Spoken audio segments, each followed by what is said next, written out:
తుపాకీతో కొట్టినోడికి Sten గన్తో కొట్టేవాడికి machine గన్తో కొట్టేవాడికి మోటార్తో కొట్టేవాడికి మిస్సైల్తో సమాధానం చెప్పాలన్నటువంటి రూట్లో ఆల్రెడీ ఆత్మరక్షణ చర్యలు కాదు, ఎదురుదాడి చెయ్యండి అని సైన్యానికి గతంలోనే మోడీ ప్రభుత్వం రాగానే ఇచ్చేసింది. అంతకుముందు కాంగ్రెస్ హయాంలో ఉన్నటువంటి ఫార్ములా ఏంటంటే, అవతల వాళ్ళు కాల్పుల ఉల్లంఘన చేసి అంటే కాల్పులు చేస్తూ ఉంటే వాళ్ళు వాళ్ళ అధికారికి చెప్పాలి, అధికారి పై అధికారికి చెప్పాలి, ఆ పై అధికారి త్రివిధ దళాలకి సంబంధించినటువంటి హెడ్స్కి చెప్పాలి, వాళ్ళు ప్రభుత్వానికి హోంశాఖకి చెప్పాలి, హోంశాఖ ప్రభుత్వానికి చెప్పాలి.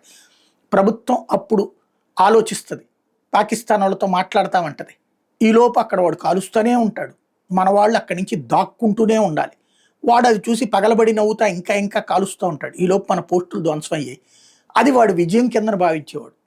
మోడీ సర్కార్కి ఆ విషయం తెలిసిన తర్వాత అసలు మీరు ఎందుకు ఆగుతున్నారు అంటే, పైనుంచి ఆర్డర్స్ రావాలంటే అసలు పైనుంచి ఆర్డర్ ఏంటి, వాడు మీ మీద దాడి చేస్తాను, ఇంకా ఆర్డర్ ఏంటి, కుమ్మిబడేసేయండి అవతల అని చెప్పారు. అప్పటి నుంచి కుమ్మడం బిగించేశారు.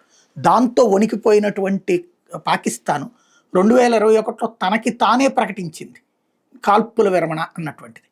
2014లోనూ ప్రకటించుకుంది, ఆ తర్వాత మధ్యలో కాసేపు ఉల్లంఘన చేసి మళ్ళీ అదే ప్రకటించింది. గత 4 ఏళ్ల నుంచి బాగానే ఉంది.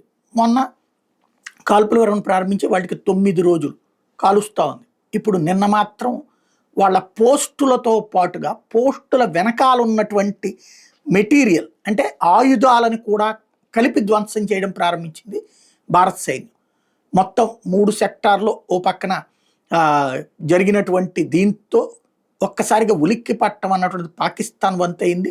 అంటే ఇంతవరకు ప్రతి కాల్పు ఇదొక ఎక్స్పీరియన్స్ లాగా భావించారు తప్పించి, పోస్టుల్ని ధ్వంసం చేసేటటువంటి పని ఉంటుందని భావించారు తప్పించి, వాటి వెనకాల ఉన్న మెటీరియల్స్ను కూడా ధ్వంసం చేయడం, ఆయుధాల ధ్వంసం దాకా వెళ్తారని భావించలేదు.